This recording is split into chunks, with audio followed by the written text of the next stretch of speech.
Welcome to Drone Systems and Control course. Today we are going to talk about autonomy, automations, and one of the complex task in autonomy is sense and avoid. We are going to talk about that in today's lecture. So what is the objectives of today's lecture? We talk about background and we discuss about the difference between autonomy and automatic systems, and we also discuss about need for autonomous system, what are the benefits of the autonomous system. When we talk about autonomous, there are various aspects comes into picture.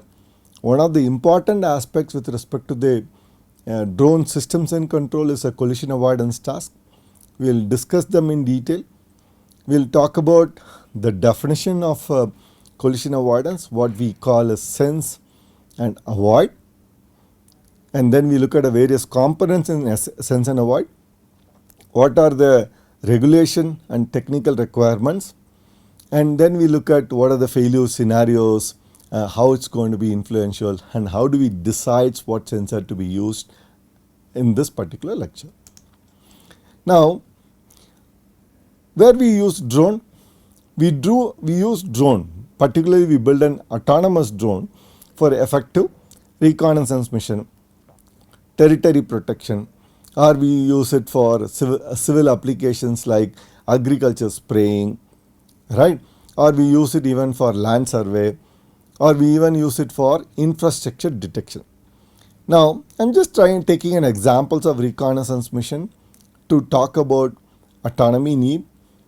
I send a drone and I want the drone to go and capture my convoy which is moving, the target which is moving. I may have to act like an escort, or I may not have the communication from the vehicle back to the ground station. I can continue to track. If it's an unknown objects, I can track this unknown objects, and the data which is coming in will be processed in a ground station, or we may have to do a cooperative search. I may have an object, I may have to search together. For example, if you think about a large farmland and you need to spray, you don't have to spray the entire farmland. You may have to look for locations where pest manifestation being present, or you may have to look for plants which require nutrients, right? You can identify that and spray. We can look at what are the plants which is already ripened, and we can identify that also, right? Search is a task and a large area comes into picture. They may have to cooperate among themselves. How do they cooperate? Without human intervention. That's where autonomy comes into picture. The task which is really complex, which cannot be executed in a predefined manner. That's when you need an autonomy, right? What are the things we are asking here? What is the level of autonomy required, right? Zero intervention from human or minimal intervention from human, those are the things we are talking about. When moment we talk about drone which has been sent for this particular purpose, they can operate with a minimal human intervention. Then we need to answer what type of technology need to be added for that level of intervention, right? How do these drones make decisions when there is an uncertainty? Think about a scenario where there is a forest fire, right? We got an information that in this particular region there is a fire. We wanted to localize, right, and spray the chemical so that the fire can be suppressed. Now there is a possibility the fire can spread faster, depends on the carbon content present in the area. The wind can just take a small portion of a fire and just create a multiple spot fire, right? So the environment is completely uncertain when you are talking about it, right? When you have uncertainty being present, what kind of technology that I need to provide such that autonomy can be created? The level of autonomy what we are looking for can be created, right? This is what we need to understand when we talk about autonomy, right? Now let's try to understand the difference between automatic system and autonomous system. Let's first define what I meant autonomous. A system which can make decisions and plan actions to reach desired objective without human intervention. This is the highest level of autonomy, right, in any environmental conditions. What I really meant, they should have a higher level of self-reliance. Whatever it is sensing, based on what it senses, it should be able to make decisions, right, such that the mission or desired objective is obtained without human intervention. Let's say I am sending a drone for survey, and if there is a building in the front or suddenly something flying in other direction, the drone should be capable of sensing, identify whether the object which is coming in the front, is it a threat for his own direction or it was an objective or not. Based on that, it has to change his course of action such that the mission can be completed without any safety and other aspects comes into picture, right. I don't want any failure of mission, because I'm just keep diverting and diverting. If I'm not able to reach the desired location, it's also a problem. Sometimes it may be a good idea to stop, let the birds fly off, right, rather than trying to create a trajectory. So the system should be capable of handling such a complex task, self-reliance, right, that's more important. Whereas if I say automatic system, what I mean by automatic, the system is designed to perform a specific task based on predefined inputs and outputs, right.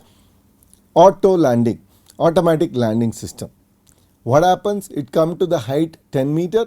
Once it comes to the 10 meter, I trigger the automatic landing capability. It's a predefined trajectory.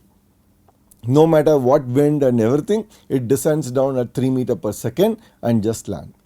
It doesn't look at the surface. If the surface is smooth or surface is undulated, it doesn't really care about it. Predefined input, descend at 3 meter per second.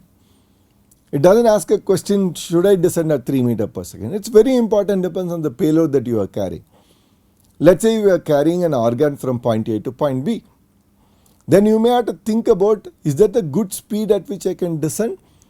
The impact that I could create on the ground while landing could also act vibration to the sensitive payload that I am carrying. So it won't ask those questions. It will execute a predefined task, right. That's what is an automatic system. It's like fly a pre-programmed routes. I just program already, just go point A, point B and come back. Example like auto takeoff. I just press the button, no matter whatever the condition being, whether there is an obstacle being present or not, it doesn't look at it. It just climb at a 2 meter per second rate till it reaches the height 10 meter, right. So these are pre-programmed for a given input and output. That becomes automatic system, okay. What is the key difference if you are looking at between autonomous and automatic? The key difference is decision making capability in autonomous system. Based on the current condition, it makes its own decisions. It has ability to adapt, right, and the human intervention. It doesn't have a human intervention, without much human intervention, right. That's a different level of autonomy. Okay, we'll talk about it a little later, okay. So key aspect between automatic and autonomous are decision making capability, adaptability and human intervention, right. Now why do we need an autonomy? So as I mentioned earlier, we are using a drone, right, for a specific mission. Let's say the mission is forest firefighting. Now where is the forest fire? I don't know the target exact location. How many fires are there? I have no idea. There is an uncertainty where the target being present, how many targets being present, then the system should be capable of surveying the region and detecting. Let's say it detected the 2 fire. One is a small fire, one is a large fire, right. I am alone. I can handle the small fire. But large fire, if you are handling it alone, you may not be able to quench it. By the time you quench it, it may spread on the other direction, right? So you may need a cooperation with someone. So you may have to take a decision which one to tackle, right? So when you have such kind of a scenario, we need autonomy, right? The autonomy, you are flying for a mission based on the task and information. Here the mission is forest firefighting. The task is to detect and quench the fires. And I have an information. What is my information? There is a fire in a square kilometer of 20 cross 20. I don't know exact location, but it is within the 20 cross 20 square kilometer region. But the drone should have the ability to adapt, react to the threat, right? It should have the ability to sense evolving situation awareness, right? What is the situation which is just coming up? Let's say there is already a drone which is reaching to that location to quench the fire. I should not go to the same location, right? So it has to look at the evolving situation. Based on the evolving situation, it has to make decisions on its own. Sometime it may have to collaborate, sometime it may have to cooperate between themselves. If that capabilities are present, then capabilities are needed for that particular objective, then we need autonomous systems, right?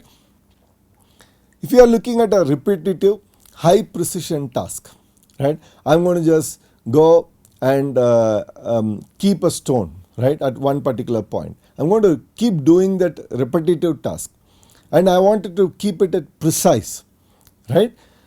And the environment in which I'm going to operate this doesn't change, then I don't really need an autonomous system. I need an automatic system, because here the input is defined, output is defined, the environment is not changing, right? Such kind of repetitive high precision task, I may go ahead with automatic system, while I may look at a complex dynamics task require autonomy, right? When I'm going from there to here, the whole scenario is not going to be constant. The traffic might change. Suddenly the birds will start flying in. Suddenly other drones may come into that direction. Then I may need to have ability to detect, ability to make decision, right, whether to continue in my trajectory or not. In such cases, I need an autonomy. So we need to understand, right, automatic systems are needed when you have a repetitive high precision task with less variability. The task is not complex and task is not dynamic. Then I will go with automatic system, then autonomous system. Okay. Now let's look at some advantages and challenges of autonomous system. We know, right, when you are operating autonomous system, you can operate continuously without human intervention, right? It can significantly reduce human cost. If you are using an automatic system, then human need to keep watching the situation. He need to make a decision, intervene and stop and manually operate to take over, right? The human effort will be higher. Think about it, if you are driving a car in a road, traffic scenario is dynamic in nature. When the traffic scenario changes significantly, you may have to pay attention to identify where is my obstacle, how far away my other car is there, what speed in which he is moving. Based on that, I may have to take a decision and stop my car. If I am talking about autonomous car, I will just give a destination. I wanted to reach from point A to point B, and rest is left to the autonomous car to figure it out. What is the minimum distance required to stop, how other actors are moving in the scene, and all this capability. It can handle the evolving situation, right? So the human effort will come down significantly. You can start focusing on other important activity while going from point A to point B. It also has ability to sense. It also has the ability to learn, adapt to evolving situation, right? It can improve the performance and efficiency over a period of time. Right? It can understand how the maps are changing. We also know suddenly the road due to rain, there is potholes. We know the pothole is being present. Once you go, next time you will be careful. You try to take a trajectory in such a way that you can avoid. Right? That kind of capabilities are present in autonomous system. Hence, they are beneficial, that will reduce significant amount of human cost. But there is a challenge.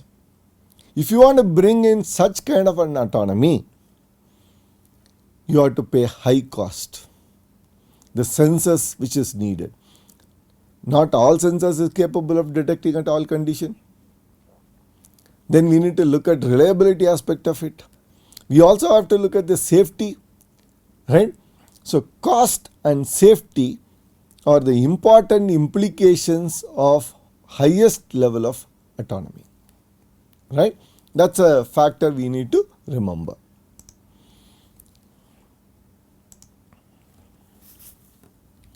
Okay, now let's look at one aspect of autonomy. The one important aspect of autonomy is collision avoidance, or right, I am flying a drone from point A to point B. I have to avoid collision. Now what are the type of collision that you could have? One is procedural, right? What I meant is, I know the fixed rule to handle terrains. See what happens when you are flying, right? You have the map. Maps talk about obstacles being present, right? And those obstacles need to be avoided. That's a procedural collision avoidance. And they are not going to change. They are more static in the environment. The other one comes based on the traffic, UTM, right? The second layer of obstacle avoidance comes into picture is UTM, Urban Traffic Management System. They provide traffic. They say that based on the static radars present in the environment, they may say that the traffic is high in this particular direction and there are so many drones going on this path. They can generate a conflict-free path based on the traffic and allow the drones to operate. Right? That's a second level of collision avoidance approach. The third one is self-suppression, prefixed conditions, right? Before even collision avoidance comes into picture, right? They perform a visual suppression, right? That's a level of dedicated authority that UAS has from a command and control system. I say that there is one person coming on the road. Think about it, if there is an intersection, right? And I can't see him, but the urban traffic management system will be able to see, and they see that he is going to come at a specific speed and there is a possibility of collision. They can introduce a self-separation in the beginning itself, so that you turn left and you also turn left, so that both doesn't collide and they can continue to the path, right? That's a self-separation aspect of it. Then you have a cooperative or coordinated level. All vehicles follow some rules, right, with the help of the sensor. But all these make sense, right, when you have a typical fixed environment. But when you are operating a drone in a complex environment, you may have a non-cooperative object comes into picture. There is a bird which is flying, is not going to cooperate with you, right? Or even other drone even is able to sense, right? You are able to sense him, but he is not able to sense you. He doesn't know your existence. So that becomes a non-cooperative collision avoidance, right? Think about it, you have to communicate man to man, it is easier. Mission to mission, unless the communication exists, you will be able to alert him that you are coming in that direction. So, but if you are not able to communicate, then that becomes a non-cooperative. The non-cooperative collision avoidance is the key, which you may have to do it based on what you perceive in the scene, that is sensing, and avoid the threat. You see, this is the biggest challenge. First of all, I need to sense to see, is there anyone there? Number one. Number two is who is the threat to me? There could be a multiple birds flying, but it's not the same altitude at which you are flying. They are not my threat, right? Identifying the threat. Who is the most serious threat? That identification is also very important. That's why the non-cooperative collision avoidance is a real challenge, right? Now, what are the different phases in collision avoidance? Even if you look at a non-cooperative collision avoidance, let's look at the different phases of collision avoidance, right? Now, I have a threat. Each threat has a protection zone. I don't want to come closer to that, right? Then I call it a sphere of avoidance. If you come closer to the sphere of avoidance, no matter what you do, there is a high likelihood that you will hit the obstacle. That's avoidance. This sphere of avoidance, if you look at, it depends on so many factors. What is the relative speed between these two obstacles? Suppose if it's a stationary one, then your speed matters a lot, right? That's a sphere of avoidance. When you move from sphere of avoidance, you have sphere of de-conflict zone, right? Anywhere here, if you detect the obstacle, you need to find out a maneuver such that you don't collide with the target, right? Again, you see, if I detect early, I can generate a trajectory. You see, I am detecting in the edge of the sphere of avoidance. Then I can generate a trajectory which is very smooth and I can avoid.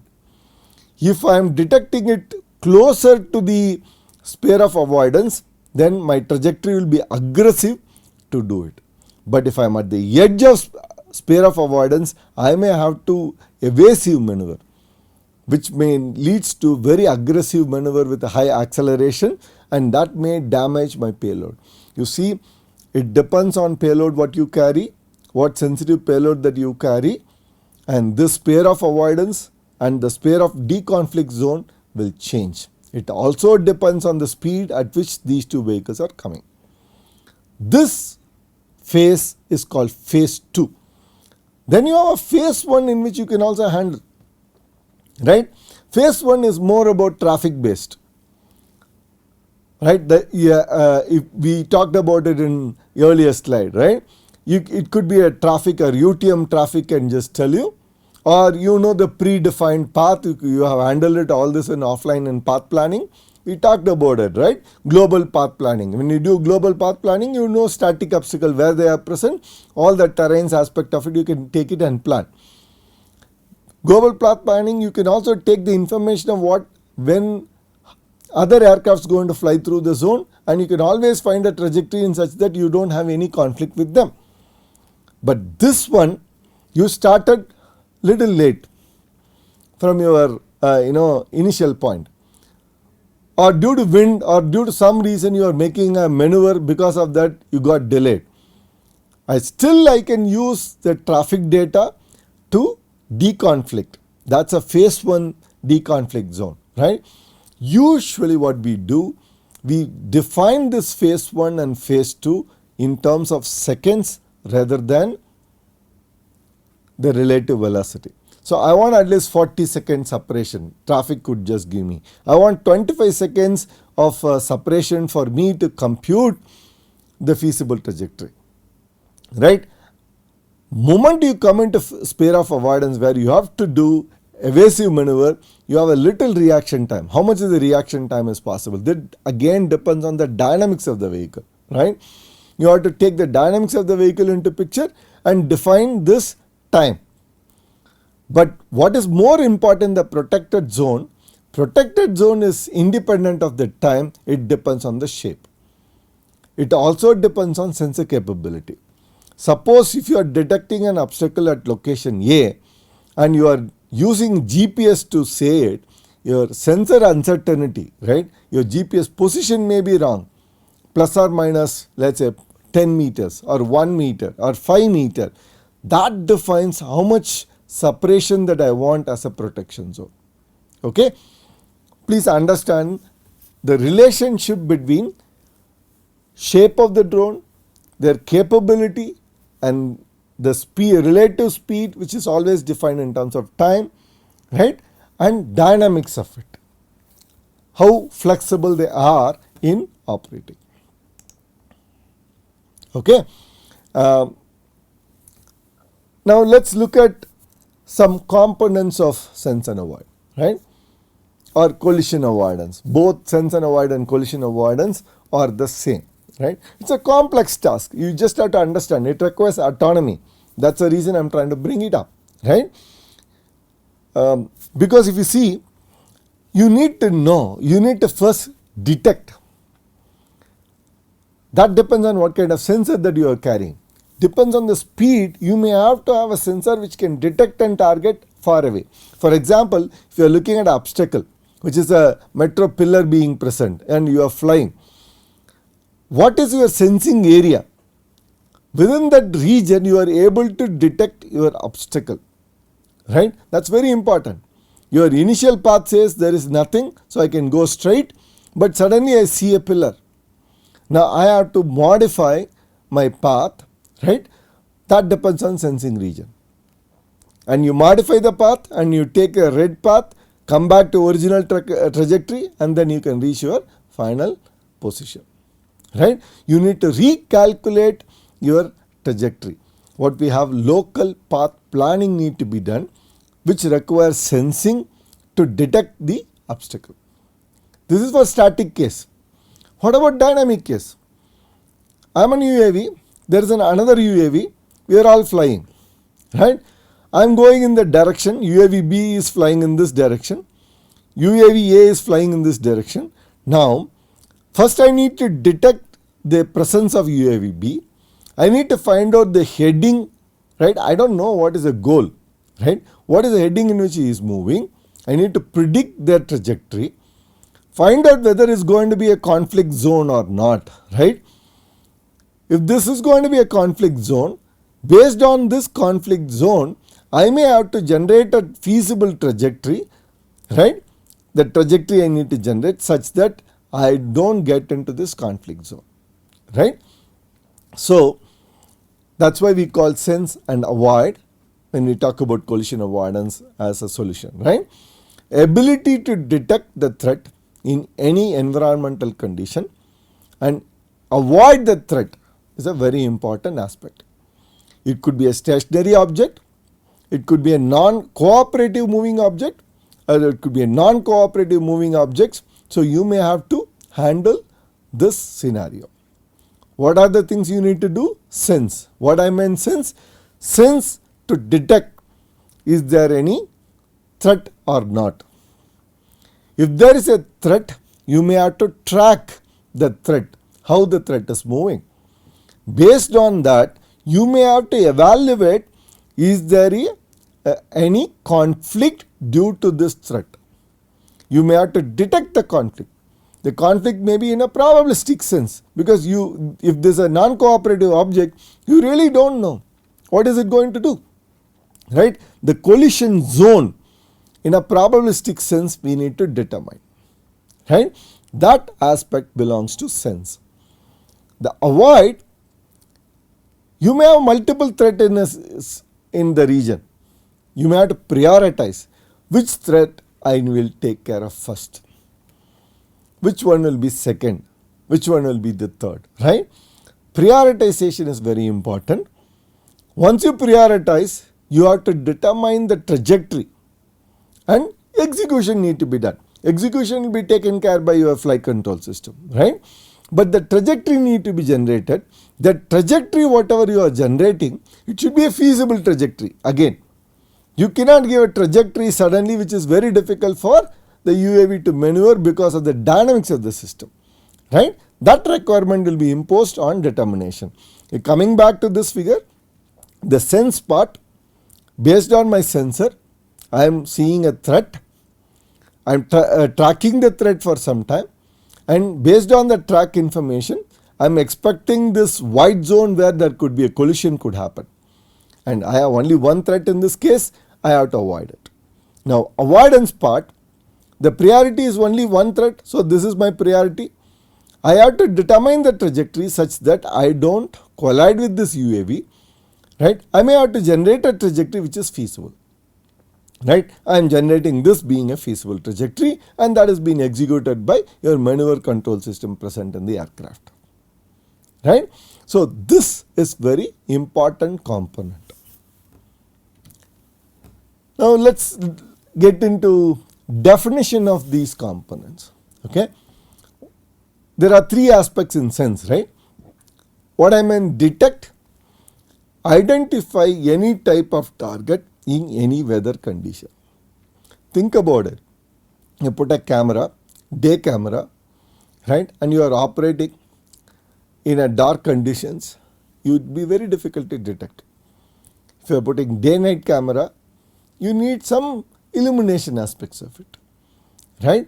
If there is a fog comes into picture, if it's a rain comes into picture, the context in which the drone operates changes, the detection becomes very difficult, right? So that's why I put the condition any weather conditions. Track, the motion of the target need to be determined to measure, right? To do that, I need to measure the position of the target every time, what is the velocity in which it is moving, right? Then only I can get the trajectory of that particular target.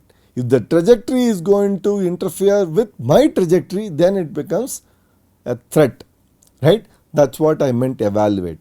Predict the trajectory, right? To identify the object is a potential for avoidance or not. The moment I identify them as a potential, then it is a threat for me. So prediction is also very important. The trajectory prediction is also plays an important role. Predicting ahead, right, predicting the future is always challenging because I don't know the mission of that particular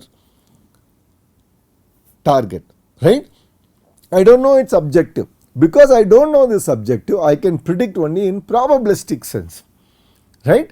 So this is another issue comes into picture when you talk about sense and avoid. Now avoid, first thing I need to prioritize.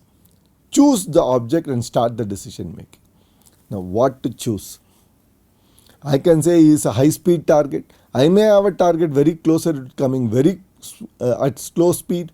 I may have something which comes at high speed. Which one I should take care of it? What is my priority, right? Second, I need to determine based on the obstacle geometry, not just when we say detect, we are not only detecting the target, we also need to know what is the size, how much space it occupies, right? I need to have that, I need to take that information, obstacle geometry. I also have to take environment into picture. Because it's a windy condition, I may have to give a larger safety radius, right? And if it's a cloudy condition, my positioning error will comes into picture, I may have to provide a larger safety radius. So my environment also plays an important role. And I also have to take dynamics of the vehicle into picture to predict the trajectory I need to take such that it avoids the potential threat. Right? So that's my determined task. Finally, I need to do execution. The trajectory, track, based on whatever the predicted trajectory, you track the trajectory so that you keep checking is the new scenario is evolving or not. Right? You have to keep checking the situation. Once you change the trajectory, once you start executing, suddenly that other target start moving in other direction, your situation changes now. You may have to regenerate your trajectory again, right? So you need to continue to track the situation till you escape from that particular scenario. You see, this is such a complex task. It has to be done with the minimal human intervention. Hence, autonomy is needed for sense and avoid. Okay. Thank you. In the next lecture, I will talk about how much time it will take to detect. Time is an important factor, right? Time, uncertainty and failure aspects of it, and we will discuss what are the various algorithms available and how do we implement them. Thank you.